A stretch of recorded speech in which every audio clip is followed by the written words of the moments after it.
Is there going to be a coalition between PDDS or PDP with Lakas CMD? No. No? No, I cannot because nandyan si Marcos.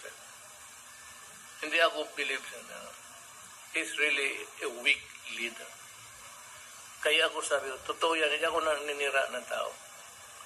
Talagang weak. Kasi spoiled child, only son. Of course, he can talk. He delivers English articulate. Pero ang aral kasi kung saan-saan sa labas. Pero sabihin mo, may crisis, gano'n. Yeah.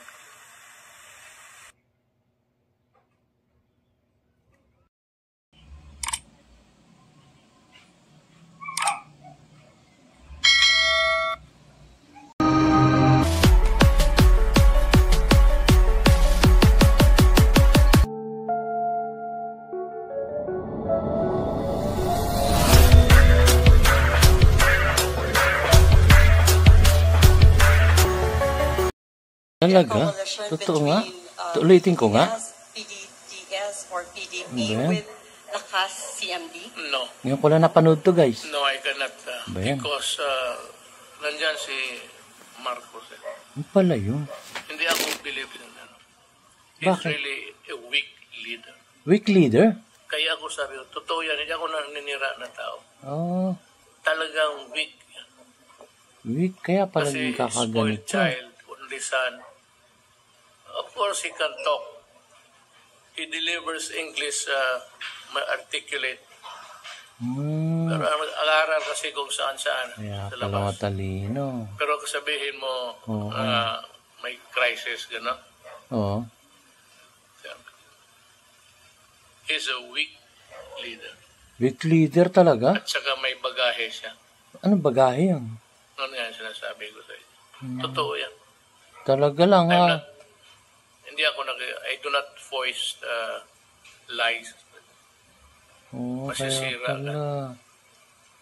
Kaya pala ganito nangyayari ngayon sa Pinas. Kamali ang Pilipinas.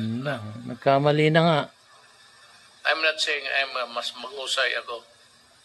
Maybe magkaroon silang maraming pera, may magpahiram, or mga loans ng pwede yan sila. Pero kung sabihin mo yung governance, papuntang may gulo doon sa hulo, walang pumupunta doon. Katakot na lang yan. Punta ka ng... Ako nga, kung totoo yan. Teka, makahanap muli ng news. Maghanap nga ako kung totoo itong sinasabi ni dating former President Rodrigo Roa Duterte. Hindi na dadalo si dating Pangulong Rodrigo Duterte sa ikalawang State of the Nation Address ni Pangulong Marcos. Ngayon ko lang napapanood to, guys, sa totoo lang. Senador Bongo. Ganito pala yan. Sa isang panayam, sinabi ni Go na nasa Davao ang dating Pangulo na kagagaling lang daw ng China. Matatanda ang unang kinumpirma ng House of Representatives itong si Secretary General Reginald Velasco na kasama si Duterte sa mga kumpirmadong special guest na dadalo sa SONA sa batasang pambansa. Noong nakarang linggo, muling naging laman ng balita si Duterte matapos makipagpulong kay Chinese President Xi Jinping. Ano ba yan? Maghanap nga ako ng ibang news. Baka namang mali yung ininyo news ng iba. Punta nga ako dito sa GMA7. Baka dito ako makakahanap ng sagot. Sa isa namang hiwalay na pagkikipon, tinawag ni Pangulong Duterte na isang spoiled child at mahinang pinuno si presidential aspirant Bongbong Marcos Nandyan Ang tagal ang ko kanyang hindi anak na si nanonood Vice ng news, Presidential aspirant at Davao City Mayor Sara Duterte. Ginawa yan ng Pangulo sa harap ng local leaders sa Calapan City, sa Oriental Mindoro kagabi. Tinanong ang Pangulo kung magkakaroon ba ng alyansa sa pagitan ng partido ng kanyang anak na si Sara Duterte na lakas CMD at kanyang partido na PDP Laban at PDDS. Ang sabi ng Pangulo, hindi raw dahil naroon si Bongbong Marcos. Talaga? No, I cannot because nandyan si Marcos. Hindi ako believe sa na. He's Bakit? really a weak leader. Weak leader? Kaya ako sabi ko, totoo yan, hindi ako naninira na tao. Pala. Talagang weak yan. Kasi spoiled child, only son. Eh, marunong mag-English Of eh. course, he can talk. He delivers English articulate. Oo. Pero ang-aral kasi kung saan-saan sa labas. Pero sabihin mo, may crisis, gano'n. He's a weak leader. Kaya pala na. At saka may Problema bagahe siya. ngayon sa sa bigas. Sinisikap po namin kunin ang panig ng kampo ni... Ito na, dito tayo.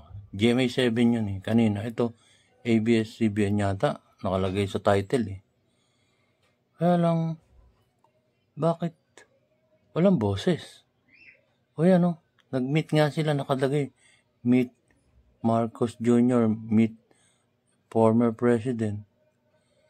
Parang, wala naman boses. Ano to? Oh, kamayan sila oh. Oh, ayun. Hindi ako makapaniwala. Ngayon lang kasi ako nakakapagpapanood ng mga ganito. O, tingnan natin. Ba yan? Ganito na pala nangyayari sa Pilipinas. Ayan. O. Walang boses, walang sound, oh. Talaga naman. O. Hanap pa nga ako na ibang news. O ano na talaga tunay nangyayari. Kasi si President Bongbong Marcos na presidente ngayon eh. Tapos, nabalita ko pa, nagtataasan yung bigas. Pero, meron naman siyang mga nauhuli eh. Pinamimigay nga sa Sambuanga yun na ano ko sa balita eh. Hanap pa nga ako na ibang balita. Are with, Ito, bago to. PDP.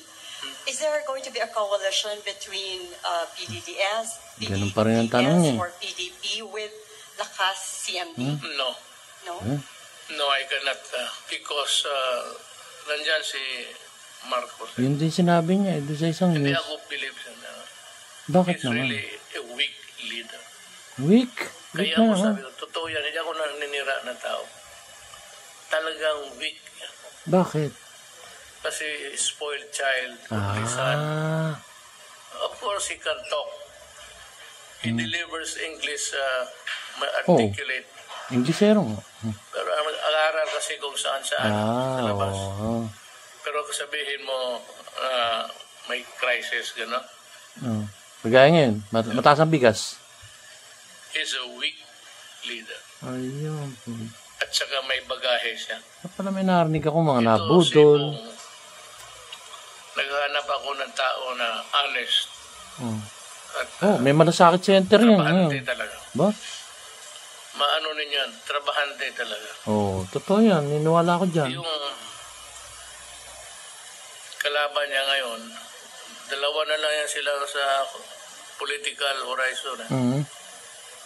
Yun, nagtataka rin ako kung bakit suddenly naging fascinated ang tao. Ako I cannot mention his name kasi wala man ako doon. Sino kaya yun? But as a mayor, alam ko na yung mga mayaman sa Davao, pati yan siya humihirit ng cocaine. Ay, okay. Yan, bago ah. Wala akong sinabing siya. Cocaine. Cocaine. Ba yan? In families actually. It has to credit to something like others to it as a family man. Yan. It's Ferdinand Marcos and the nation. Ano yun? Sir, why do you think he deserves to be in the libingan ng mga Because he was a great president. And Ah. he was a hero. Siya pala nagpalibing Sabi nila na kay hindi na totoo. President Wala naman na silang pinapalabas na. Marcos Sr. Mother statement. Wala. I said that, Tingnan natin kung ano dahilan niya. bakit tayo why don't we heal the, alam mo, it's also the Filipino nation who wants to see something good come out of it. Yung ano yung others took it personal. Hindi dapat gano'n.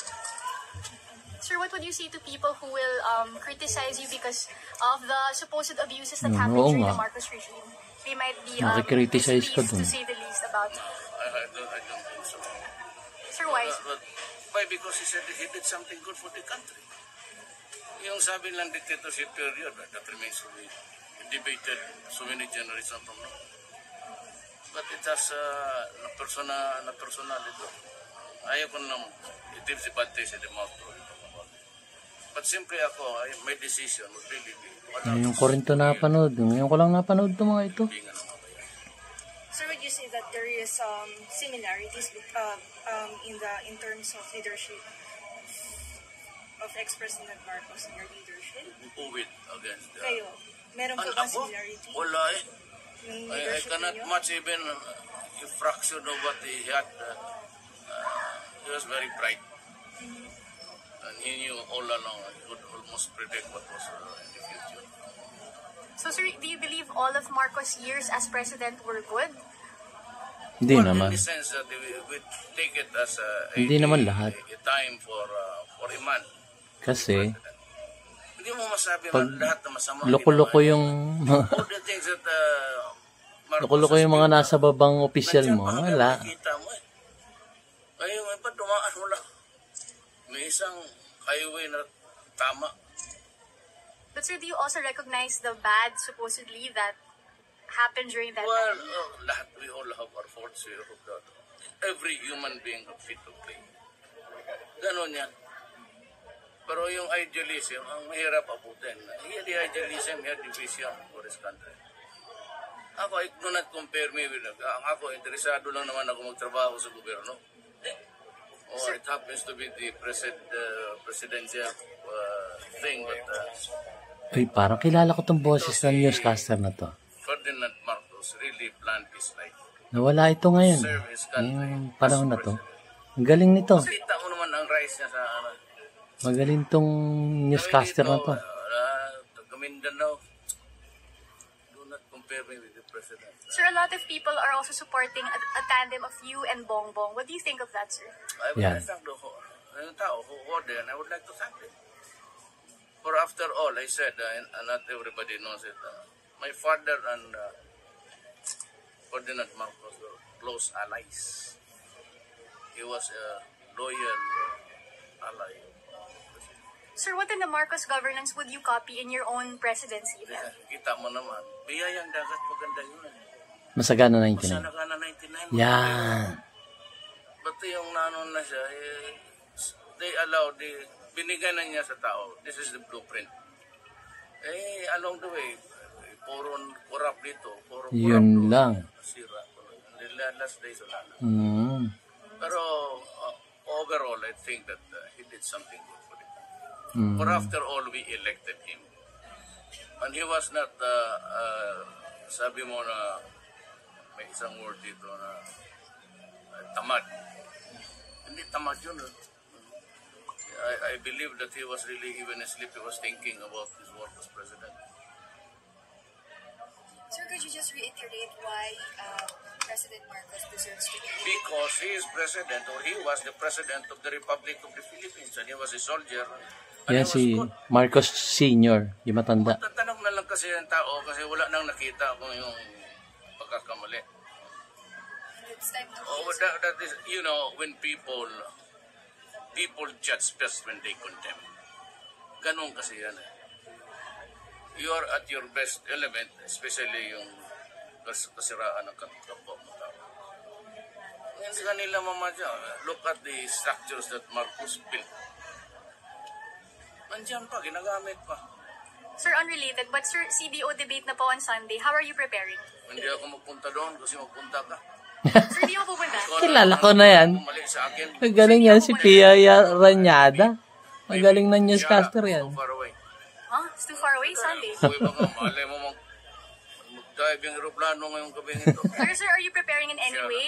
Are you preparing in any way? Wala na. Sino ang kalaban ko? Sir, lahat, sir. Sila? No need of preparation for them. So you will be there. If you are there also. Will you be there? Yeah. Sunduin mo. Oh, totoo ka? Sunduin mo. Sunduin na lang kita. Thank you, sir. Ayan. Keep up the good work. Eto Yan ang pa. mensahe ni dating Pangulong Rodrigo Hindi Duterte ko rin ito sa napanood. unang isang taon ni Pangulong Bongbong Marcos. Nasa frontline ng balitang yan si Faith Del Mundo. Kaya ang sabi dito ni President Digong, parang medyo curious ako eh. Napalaban ng kantahan si dating Pangulong Rodrigo Duterte sa reunion nila ng kanyang mga solid na kaalyado at taga-suporta. Present sa Tatay Digong Diehards reunion itong Sabado ang ilang naging miyembro ng kanyang gabinete. Bawat bisita, hindi pinalampas magpa-selfie sa dating Pangulo. Kinamusta ng News 5 si dating Pangulong Duterte, isang taon matapos ang kanyang termino. Hindi kita marinig ka. Kayo may hearing aid. Hindi niya marinig. Ano ang masasabi niya sa pamumuno ni Pangulong Bongbong Marcos na tinawag niyang weak leader at spoiled noong panahon ng kampanya? Ano po masasabi niyo sa isang taon po ni Pangulong Bongbong Marcos sa performance niya? Good. Good. Bakit, Okay. sir? Pwede bang... Well, the governance is all good. Walang gulo. We are at peace almost. And they have to credit it to the present administration. Kung ano yung nangyayari sa panahon niya, nakikita natin, very good. At ang payo niya kay PBBM? May papayo po ba kayo? Sa kanya, continue doing the good work. Yan. Matipid naman ang sagot ni Duterte sa isinusulong na Maharlika Investment Fund Bill. Wala pa akong, I have not really formulated. I want the law. I want to read the law. Nagbabalita mula sa frontline, Yan. Faith Del Mundo, News. Coalition between Hey guys, yun muna. PDS or PDP Medyo with lakas. politika na to. Medyo magulo yung napapanood ko. Because So, hanggang dito muna guys ang aking vlog. it's really weak. Medyo magulo. Ayan. Talagang weak. Kasi spoiled child, only son. Of course, he So, can talk. thank you po sa panonood guys. Delivers English. Like, subscribe na kayo. Palaguin po natin ang ating YouTube channel. Kasi kung saan sa labas. Syukran. Pero sabihin mo,